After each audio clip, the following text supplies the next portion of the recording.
And we are live. What's up, ladies and gents? Just had through a nice spirited 5 to 10 minute conversation about the Clippers Nuggets last night. Tossing a little Bam out of Bayou block of the. It's the best block since LeBron ran down Iggy, in my opinion, in the NBA. So like you can debate those two all you want. I'll give LeBron the edge. I think Bam's was tougher, but LeBron's was in the finals, so it still means a little bit more. But that was an exciting night of NBA basketball. And Paul George is the absolute choke artist, and Kawhi just not in shape to play basketball. Yeah, I feel like Bam's block, when you look at it really, like when you slow-mo it and, look at it in more replays, it's so damn impressive. It's like you could easily break your hand like that so easily. It's great block. Really, really, really good. I mean, that was impressive. So fired up to watch the NBA last night, but we got baseball to talk about still. So a couple of things to discuss real quick before we get into the slate. We're going to do this as kind of like a members only video as opposed to going through and just kind of talk through the whole slate because it's only 3 games. I do want to reiterate, guys, I am really, really enjoying the new matchup shop on Overlay. I got to talk to you about some stuff when we get off here. We're going to start running some promotions about people making deposits on Overlay and what we will offer you in exchange for doing something like that. But I would encourage everybody, get into the matchup shop, pick your favorite individual plays. Coming off a nice night last night, Josh Bell beating Polanco, Dragic beating Crowder. If only Jack Flaherty wasn't terrible, could have run the parlay. Hero beating Duncan Robinson. Pick your favorite plays, wager some stakes on it, get after it. It's really hitting up this prop betting, sports betting market. It's fun. Of course, I'm happy because it was a good night last night. But, man, it's exciting. And I just did my play of the day if you guys want to check out that video. Awesome. Sweet, man. So this is good times. We got to talk about DK, though. As far as the pitching goes on this slate, even though Milwaukee scored 500 runs on Flaherty, chalk Flaherty last night and just absolutely lambasted him, my immediate attention goes to the pitchers in the St. Louis-Milwaukee game. I don't know about you. And then I think Marquez could be a intriguing pivot in GPPs. Yeah, I think that the definite logical place to go is the St. Louis Milwaukee game for pitching. I'm with you 100%. I mean, you can't play May for 9,200 in this spot. I mean, you could, but he's not the optimal play. He's got no upside, right? Because he doesn't strike out. He's a good pitcher, but he's also on the road against a good team with no strikeout upside. So unless he's perfect, it's difficult to see him getting over 10 points. No thanks. So Woodruff, to me, I mean, if I could only play one guy, I'll take Woodruff for the strikeout upside. Also, Wainwright, since his career started to deteriorate about 4 or 5 years ago, has been leaps and bounds better in the friendly confines of St. Louis as opposed to on the road. Yeah, I mean, I still, obviously, you still got to think he's like the second guy here. I mean, I love Marquez, so obviously I can get on board with Marquez. He was pretty good for me last time out. I used him in that Angel start. Wasn't amazing, but pretty damn good. I don't know. I mean, how about Senzatella throwing a complete game last night? Yesterday was the worst baseball night of the season. So thank God NBA won and Overlay won because I didn't even check my lineups on MLB because they were so bad. A lot of that having to do with Flaherty and just Baltimore putting up 0. So I didn't even notice he win a complete game, but that's pretty impressive. 3 strikeout complete game for Senzatella. So who would have thought it? Yeah, I mean, I like Marquez. I don't feel real strongly about any of the pitchers on this slate. I'm a Woodruff fan also. Like my two favorite pitchers on this slate are definitely Marquez and Woodruff. Yeah, I think for me, I play Woodruff, Wainwright in cash games, but I got no issues hopping off Wainwright to go to Marquez in GPPs. Yeah, and I think you could hop off either Woodruff or Wainwright for Marquez. Sure, absolutely. I like Woodruff because of his upside. You know what I mean? Just because of the strikeout ability. He's a high strikeout guy. Doesn't mean he'll cut up St. Louis today. So that's why I just prefer him over Wainwright. But, I've been hard on Wainwright the last couple of years because he's deserved it. But I have to give him credit. He's pitched very well this season. Yeah, he has pitched well this year. No doubt about it. Again, a lot of that came in the 37-point performance against your Indians. Really, that's the only time he's gone over 23 points. So he's not as high upside as, Brandon Woodruff. And the other thing, just to reiterate, this is the game, the St. Louis Milwaukee game is the only doubleheader. These other ones are day games. So this one will be 7 innings. The other ones are 9. Oh wait, the Milwaukee game is 7 innings. Yeah, it doesn't say it on here, but I mean, if you Oh, look, if you look through, I would assume why wouldn't it be? I was wondering because it's such a weird start time. I was wondering why it didn't say that though. I was wondering why I didn't say it as well, but You know what? scheduled. DK has been messing up recently. So I looked at the main slate for today last night. They had a game listed for Thursday on the main slate for tomorrow. Yeah, that's weird. But yeah, I mean, they play at 4:10 and they play again at 7:10. So I don't know why it wouldn't be 7 innings like all the other doubleheaders. It is 7 innings. I mean, it has to be 7 innings. You're right. I think people might not look at that either because it doesn't say it right there. And plus, we're looking at those pitchers, so we weren't overly interested in the offensive guys, anyways, unless you're pivoting to Marquez. You know what I mean? It makes me like the pitchers more now. Yeah, because you get especially, well, I guess maybe both of them have that better opportunity for the complete game. Much better opportunity. I mean, listen, I don't expect these guys to go like 7 innings, but I much more expect 7 than 9. Yeah, I mean, it's kind of funny when you say that, but in modern MLB, I don't ever expect somebody to go 7 innings unless it's Max Scherzer or Jacob deGrom. Yeah, exactly. It's weird. You think about it and you're like, damn, why wouldn't a guy go 7? They don't go 7 very often. Rarely. I mean, Woodruff did it last time for the first time. Wainwright, especially if the Brewers win, I would say he's got a good opportunity to get the complete game because then he might only have to go 6. Yeah, and the other thing is, you know what a big part of it is? Managers, counsels, one of these guys don't like their pitchers going a third time through the order, especially unless they're pitching like real well. Yeah, Woodruff is the only guy he'll give a third time through the order to, really. And he doesn't get there a lot because his pitch count goes up because of all the strikeouts. Yeah, exactly. So, mm-hmm, mm-hmm. Now, offensively, on a 3-game slate like this, I would have to assume the majority of the attention will go to Coors.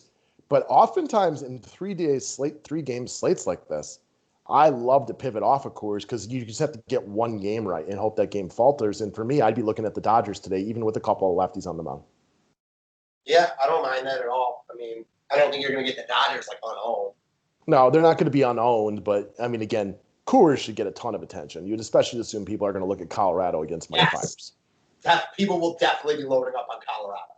So, not that I don't think that's the best optimal play because I do, because Mike Fiers is real hit or miss, and he's probably a little bit more miss than hit. He's also capable of pitching well, and it's not like Colorado's that good. So if you want to use Colorado sparingly and load up on other teams, I think you can get a little bit of a pivot right there.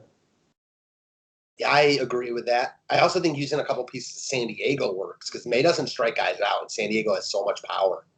Yeah, I mean, he's been good this year, but he also doesn't go deep into games. San Diego could get after that Dodgers bullpen. He's got a lot of Dobnak in him.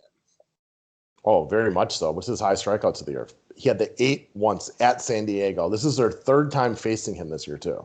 And guys like this are always susceptible to get hit, especially by good offenses.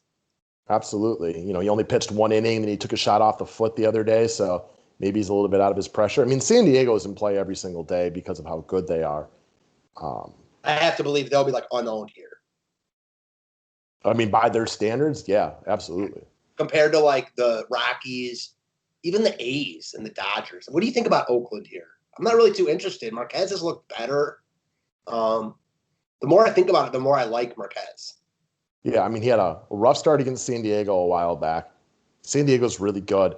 And honestly, the only terrible start he had was against Houston. I watched that, man. He kept getting blooper after blooper after blooper fall in against him, and then he gave up a grand slam, if I remember correctly. And it wasn't like they were hitting the ball super hard most of the time, but it's a big field, and sometimes you find holes. Yeah, for sure. I mean, it's definitely risky, but he's only 7K also. I mean, and he's still as high as, other than Woodruff, he's the highest upside guy on the slate. I think he's the best pitcher on the slate, and then Woodruff. So I think it's close, but I think that's a good debate. I think he's right up there. You could definitely make the case that he's the best pitcher on the slate. Yeah, I guess technically we can make the case for Dustin May as well, based on this year. He's pitched the best. Sure, definitely. And I mean, Wainwright's averaging the most TK points per game, which is the funny part. Yeah, he's got the best career. Yep. He has that best one really, really good start of all of them this year. He won a complete game shutout. All right, so the first guy that I look for offensively, though, because it's a little bit of cap space, and I do have some interest in the Dodgers here, is going to be A.J. Pollock. He's the one Dodger who's been very good against left-handed pitching this year. Luke Casey's coming back. I mean, they sent him away for a little bit for a reason, and then you're going to get a little bit of Adrian as well. So, they are lefties, but I would assume that these two probably go at most 5 innings between the two of them anyway. I agree. But Luke Casey get sent down? Back?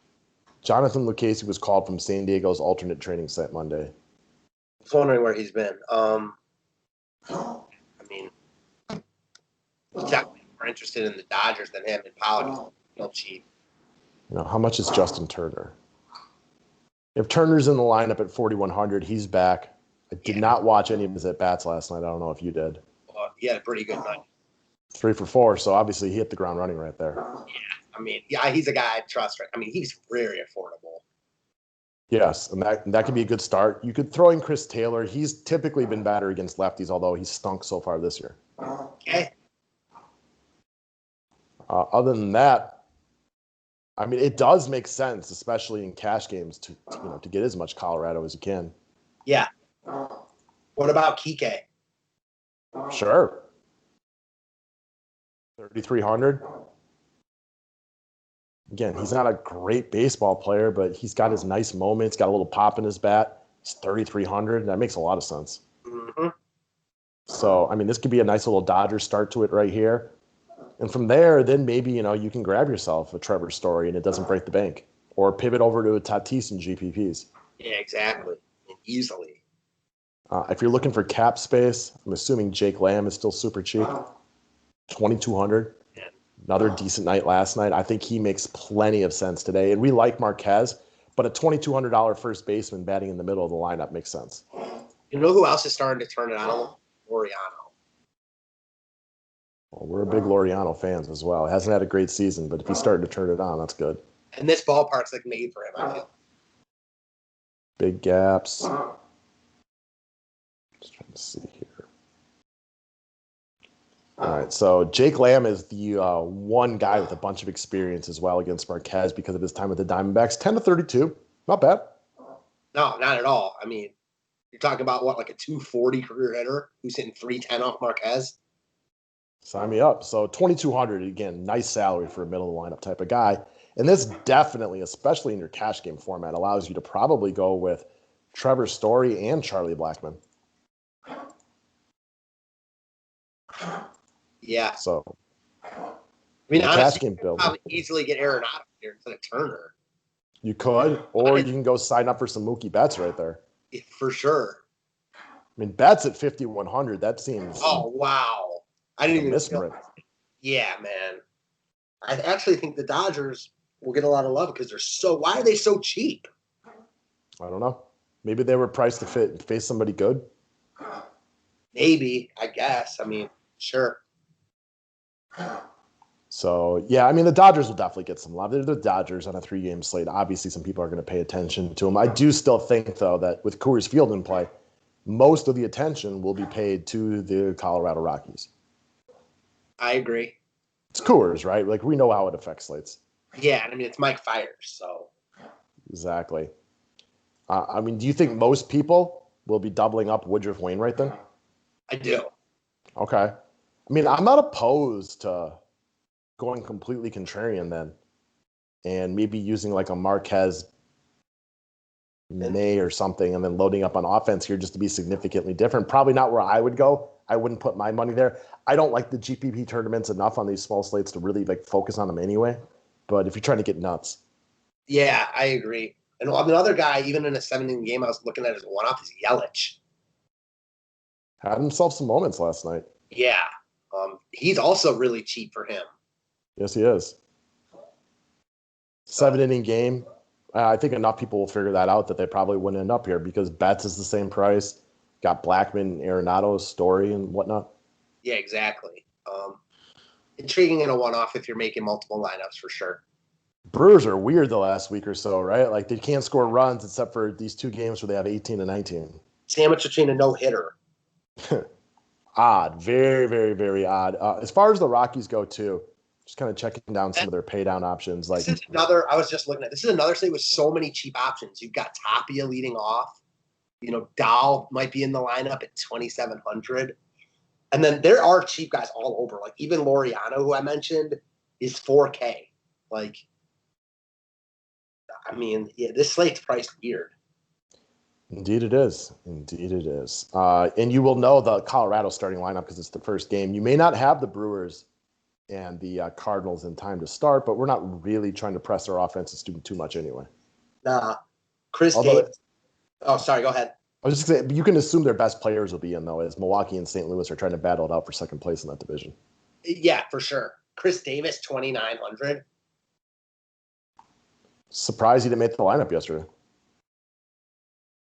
Yeah, me too. But, good chance he can make it today. The pivot to Upton obviously worked, but it wasn't really a pivot when one guy doesn't play. Mm-hmm. So, again, Laureano, as you mentioned, back-to-back multi-hit games, bunch of singles.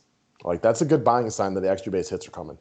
Yeah, I agreed. So even if you use Marquez, get on board with the one-off.